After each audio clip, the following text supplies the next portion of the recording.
Sonargaon star flower SR school and কলেজের ব্যবসা শিক্ষা শাখার ছাত্র ছাত্রীরা কেমন আছো সবাই? আশা করি ভালো আছো। আজ তোমাদের সাথে একটা ইম্পর্টেন্ট সৃজনশীল কোয়েশ্চেন নিয়ে আলোচনা করব। তোমরা প্রথমে কোয়েশ্চেনটি দেখো।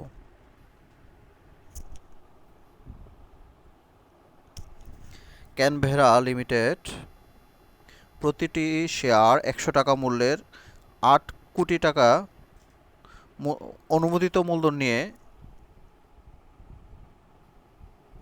নিবন্ধিত হয়, যা 8 লক্ষ শেয়ারে বিভক্ত। কোম্পানি পরিচালনা পর্ষদ সকল শেয়ার 10% অধিহারে আইপিও আহ্বান করে। প্রশ্ন হচ্ছে, এই আইপিও মানে কি?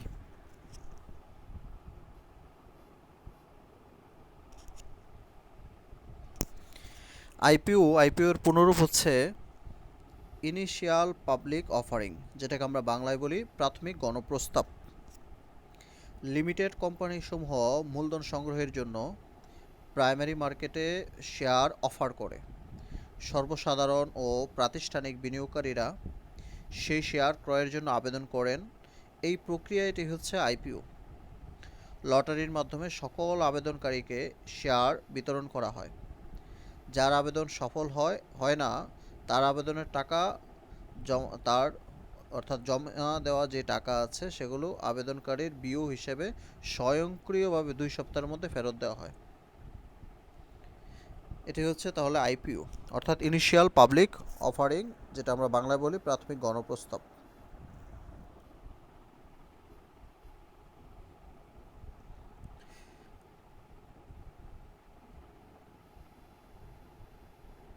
এরপর আসি, ইস্যুকৃত সকল শেয়ারের আবেদন পাওয়া যায় এবং সকল শেয়ার যথারীতি বণ্টিত হয়। শেয়ার ইস্যু প্রক্রিয়ায় আইনগত সেবা প্রদানের জন্য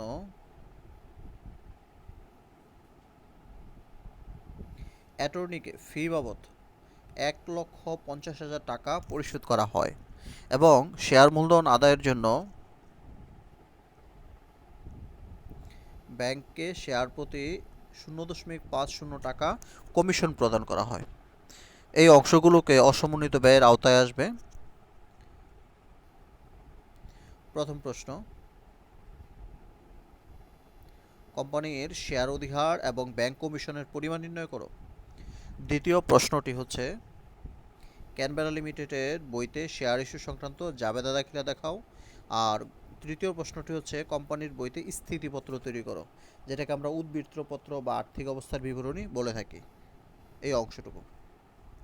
তো চলো প্রথমে আমরা কনক কোয়েশ্চেন নিয়ে আলোচনা করি। কনক কোয়েশ্চেনে জানতে চাওয়া হয়েছে যে শেয়ার অধিহারের পরিমাণ। তো এর আগে আমাদের জানতে হবে যে অনুমোদিত শেয়ারের সংখ্যা কত। আমরা এখানে দেখতে পাচ্ছি অনুমোদিত শেয়ারের সংখ্যা হচ্ছে 8 লক্ষ। এই 8 লক্ষ শেয়ার আমরা 10% অধিহারে আইপিও আহ্বান করেছি। তাহলে এক্ষেত্রে এই 8 লক্ষ শেয়ার 10% যেহেতু বলা আছে, আর প্রতিটি শেয়ারের অভিহিত মূল্য হচ্ছে 100 টাকা। তো 100 টাকার 10% যদি হিসেব করি তাহলে টাকা পাবো 10 টাকা। এই 10 দিয়ে এই জন্য আমরা গুণ করব, অর্থাৎ অনুমোদিত শেয়ার সংখ্যাকে প্রতি শেয়ারের অধিহার 10 টাকা দিয়ে গুণ করব। তাহলে পেয়ে যাব আমরা এই অংশটির মধ্যে 80 লক্ষ টাকা। এই 80 লক্ষ টাকার পরিমাণ হবে এখানে শেয়ার অধিহার। এরপর জানতে চাওয়া হয়েছে ব্যাংক কমিশনের পরিমাণ কত। এখন ব্যাংক কমিশনের কথা বলা আছে শেষের অংশে, যে শেয়ার মূলধন আদায়ের জন্য ব্যাংকে শেয়ার প্রতি 0.50 টাকা কমিশন প্রদান করা হয়। তাহলে এখন শেয়ারের সংখ্যা কত? শেয়ারের সংখ্যা আমরা পাচ্ছি 8 লক্ষ। এই 8 লক্ষকে আমরা 0.50 দিয়ে গুণ করব। গুণ করলে আমরা পাবো 4 লক্ষ টাকা। এই 4 লক্ষ টাকা হচ্ছে ব্যাংক কমিশন।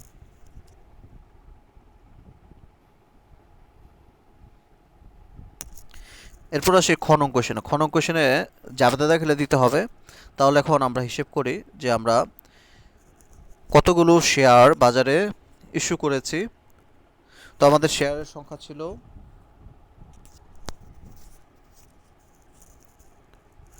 8 লক্ষ শেয়ার, যেহেতু প্রতিটি 100 টাকা ভ্যালু ছিল, আর পরবর্তীতে দেখা যাচ্ছে যে এখানে 10% শেয়ার অধিহার আছে, তাহলে টাকার অ্যামাউন্ট দাঁড়াবে 110।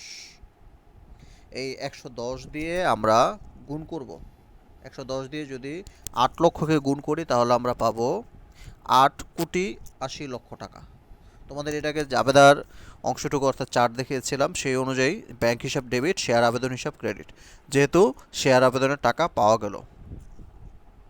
এরপর দ্বিতীয় জাবেদায় আসি। দ্বিতীয় জাবেদা শেয়ার আবেদনের টাকাকে আমরা মূলধনে স্থানান্তর করব। তাহলে সেক্ষেত্রে কী জাবেদা? শেয়ার আবেদন ডেবিট হবে, হ্যাঁ, 8,80,00,000 টাকা। এরপর হচ্ছে শেয়ার মূলধনের অংশে আসি। শেয়ার মূলধনে সবসময় মনে রাখবে অধিহার হোক বা অবহার হোক, যেটাই হোক না কেন, আমাদের শেয়ার মূলধনের ক্ষেত্রে অভিহিত মূল্যটি ধরতে হবে, অর্থাৎ 100 টাকা ভ্যালু আছে, সেই 100 টাকাই ধরতে হবে। সেহেতু 100 দিয়ে আমরা যদি গুণ করি এই 8 লক্ষ শেয়ারকে, তাহলে আমরা পেয়ে যাব 8 কোটি টাকা। এরপর আসি শেয়ার অধিহারের অংশ। শেয়ার অধিহার আমরা কনংয়ে আগেই বের করেছিলাম যে 80 লক্ষ টাকা হচ্ছে শেয়ার অধিহারের পরিমাণ। এই অংশটুকু এখানে দেখাবে। শেয়ার অধিহার এটা হচ্ছে ক্রেডিট এন্ট্রি, এখানে দেখাবে। এরপর আসি লাস্ট অংশ। লাস্ট অংশের মধ্যে আছে যেমন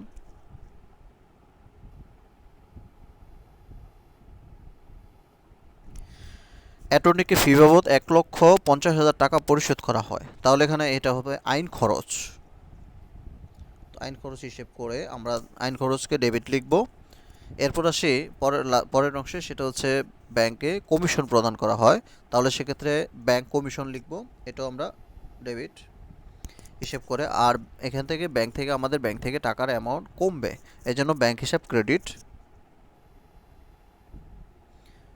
1,50,000 আর 4 লক্ষ যদি আমরা একসাথে যোগ করি তাহলে পাবো 5,50,000 টাকা। এভাবে তোমরা এই জাবেদার অংশটুকু কমপ্লিট করবে। এরপর আসি গণং কোয়েশনে। গণং কোয়েশনে জানতে চাওয়া হয়েছে স্থিতিপত্র তৈরি করো। তো স্থিতিপত্র কীভাবে তৈরি করে? স্থিতিপত্র মানে আগেই বলেছি, সেটা হচ্ছে উদ্বৃত্তপত্র বলতে পারো, তো অথবা আর্থিক অবস্থার বিবরণী। হ্যাঁ, তাহলে এখন আমাদের প্রথমে প্রতিষ্ঠানের নাম লিখতে হবে, ক্যানবেরা লিমিটেডের স্থিতিপত্র। এরপরে এখানে তারিখের কথা ফিক্স করে বলা হয়নি দেখে ডট ডট সালের, এরপর আবার ডট ডট দিয়ে তারিখে প্রস্তুতকৃত, এই কথাটুকু লিখে দেবে। আর ঘরের নামগুলো হচ্ছে বিবরণ, টাকা টাকা। এরপর আসে প্রথমে চলতি সম্পদ। এখানে তো যেহেতু তোমাদের চার্টে তোমরা দেখেছিলে যে স্থায়ী সম্পদের দিয়ে শুরু হয়, কিন্তু স্থায়ী সম্পদ তো এখানে নেই, এজন্য আমরা সরাসরি চলতি সম্পদের অংশে চলে যাব। তো চলতি সম্পদে আছে ব্যাংক জমার উদ্ধৃত, এই অংশটুকু 8,74,50,000। প্রশ্নটি হচ্ছে কীভাবে হলো এই টাকা। আমরা এখানে ব্যাংক হিসাব পাচ্ছি 8,80,00,000 টাকা, আবার এখানে ব্যাংক হিসাব ক্রেডিটে পাচ্ছি 5,50,000। তো 8,80,00,000 টাকা এটা হচ্ছে ডেবিট, আর 5,50,000 এটা হচ্ছে ক্রেডিট। বিয়োগ করে দেবে, বিয়োগ করে টাকা পাওয়া যায় 8,74,50,000 টাকা। এরপর আসি অসমন্বিত ব্যয়ের মধ্যে। অসমন্বিত ব্যয়ের মধ্যে আমরা জানি যে প্রাথমিক খরচগুলো আসে। এখন প্রশ্ন হচ্ছে প্রাথমিক খরচ কোনগুলো? তোমরা দেখতে পাচ্ছ প্রাথমিক খরচ, ব্যাংক কমিশন এবং আইন খরচ একসাথে আমরা যোগ করে দেবো। তো এদিকে হচ্ছে 4 লক্ষ আর এদিকে হচ্ছে 1,50,000, যোগ করলে আমরা পাবো 5,50,000 টাকা। এই 5,50,000 টাকা প্রাথমিক খরচ হিসেবে এখানে নিয়ে আসবে। তো এই অংশটি হচ্ছে অসমন্বিত ব্যয়। তো আমরা 8,74,50,000 টাকার সাথে 5,50,000 টাকা যদি একসাথে যোগ করি তাহলে মোট সম্পদ পেয়ে যাব। মোট সম্পদ পাবো 8,80,00,000 টাকা। এরপর আসি দায়ের অংশে। প্রথমে আমরা অনুমোদিত মূলধন লিখব শেয়ার হোল্ডারদের সত্ত্ব ও দায়সমূহের অংশে। অনুমোদিত মূলধন প্রতিটি 100 টাকা মূল্যের 8 লক্ষ শেয়ারে বিভক্ত, টাকা হচ্ছে 8 কোটি টাকা। এরপর আসি ইস্যুকৃত, বিলিখিত ও আদায়কৃত মূলধনের মধ্যে, যে প্রতিটি 100 টাকা মূল্যের 8 লক্ষ শেয়ার, তো টাকার অ্যামাউন্ট হচ্ছে 8 কোটি টাকা। এরপর আসি যেহেতু এখানে অধিহার আছে, তো আমরা লিখব আমাদের অপশন হচ্ছে সঞ্চিতি ও উদ্বৃত্তের অংশে শেয়ার অধিহার নাম দিয়ে শেয়ার অধিহারের অ্যামাউন্ট ছিল কত, এই অংশটির মধ্যে 80 লক্ষ টাকার অ্যামাউন্ট ছিল। তো এখন এই 8 কোটি এবং 80 লক্ষ একসাথে যদি আমরা যোগ করি তাহলে শেয়ার হোল্ডারদের সত্ত্ব ও মোট দায় পেয়ে যাব 8 কোটি 80 লক্ষ টাকা। তো এক্ষেত্রে সম্পদের পরিমাণ 8 কোটি 80 লক্ষ এবং শেয়ার হোল্ডারদের সত্ত্ব ও মোট দায়ের পরিমাণও এই 8 কোটি 80 লক্ষ টাকা, অর্থাৎ দুই পাশ মিলে গিয়েছে। এভাবে তোমরা স্থিতিপত্রটি প্রস্তুত করবে। তো প্রিয় শিক্ষার্থীরা, আজ এই পর্যন্তই থাকুক। তোমরা ভালো থেকো, সুস্থ থেকো। আল্লাহ হাফেজ।